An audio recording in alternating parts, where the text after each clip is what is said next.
Today we are diving into a really fascinating, and I gotta say pretty wild theory about human potential. It's this idea that our own biology, right now, holds a secret path to unlocking a totally different state of being. So let's just get right to the heart of it with this question. Does your body right now hold a hidden key to a higher state of consciousness? I mean, it's a huge question, right? But the theory we're exploring today says the answer is a big, resounding yes. The whole idea revolves around this concept called the Great Regeneration. And what we're going to do is walk through the steps of this incredible internal journey, exactly as the source material lays it out. A journey it claims is actually accessible to all of us. All right, so where does a journey like this even begin?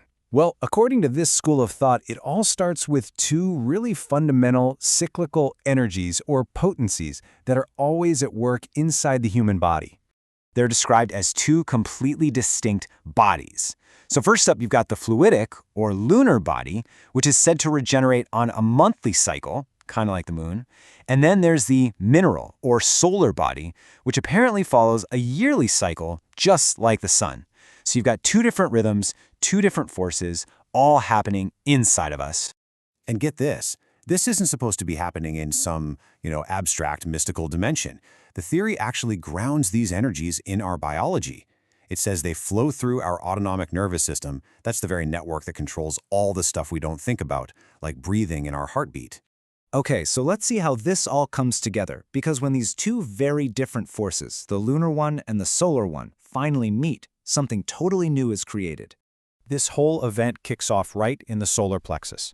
This is the spot where those two potencies are said to merge, and as the source puts it, conceive the seed right there in the spleen.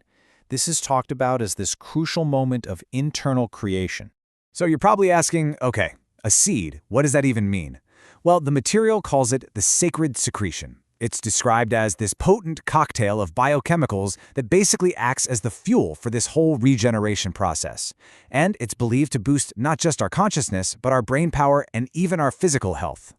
And this, my friends, is where the journey really begins. Once this seed, this sacred secretion, is created, it doesn't just hang out. Nope, it begins this incredible ascent, almost like a hero's journey, but it's happening inside your own body. And the path for this journey? It's about as direct as you can get. It literally follows the spinal cord, climbing all the way up from the lower body, heading for its final destination, the brain. Now, according to the sources, there are a couple of ways this whole thing can get started. The first is called automatic reclaiming, where a little bit of the seed just naturally, without you doing anything, starts to float upward. But then there's voluntary reclaiming, which is described as a conscious choice. You intentionally reabsorb this vivified seed to kickstart its journey up. Let's trace the route here, because it has some really key stops. So after it's reabsorbed, the seed starts traveling up the spinal cord, past the kidneys, but the really big stop is the heart. The theory says that feeling love at this stage actually stimulates oxytocin, which acts like a booster for the next phase. And then, finally, the journey culminates when the seed reaches the brain for what the source calls its baptism. This brings us to the grand finale, the climax of this whole internal adventure. We're in the brain now, and this is where a truly profound final transformation is supposed to happen. So as soon as it arrives, the seed's first job is to activate the pituitary gland. In this framework, the pituitary is seen as the feminine, or negative pole in the brain's electrical circuit. It's basically the switch that starts the whole final event. So what happens next is this incredible connection. The activated pituitary then sends what's described as a stream of bluish solar electricity right across to the pineal gland, which is seen as the masculine positive pole. And boom, the circuit in the brain is complete. Now, bluish solar electricity sounds pretty out there, right? But the texts actually get really specific about what this is. They identify it as nitric oxide, a simple gas, nitrogen and oxygen. They also give it this amazing name, the spirit fire. And this is the key messenger in this final stage. And this is the core mechanism of the whole thing. As soon as that nitric oxide hits the pineal gland, it's said to trigger a melatonin upgrade. This diagram of the tryptophan pathway shows exactly how melatonin gets converted into other powerful biochemicals, including DMT.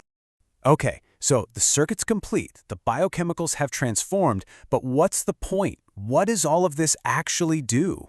Well, this is the part of the theory where a state of so-called superconsciousness is finally unlocked. And the results are described as nothing short of profound. People apparently experience flashes of light and this ultimate sense of mental clarity. The source even mentions specific physical changes, like freeing a part of the brain called the massa intermedia, and even a multiplication of the oil in the spinal cord. Basically, at this point, the Great Regeneration is in full swing. And we're going to leave you with this final and, let's be honest, pretty provocative idea from the source material. It tries to connect this whole internal process to history and religious experience, claiming it was actually DMT in the pineal gland that allowed prophets to perceive other realities. It's a powerful thought to chew on. What would it mean if our own biology really does hold such a key? That's what this theory asks us all to think about.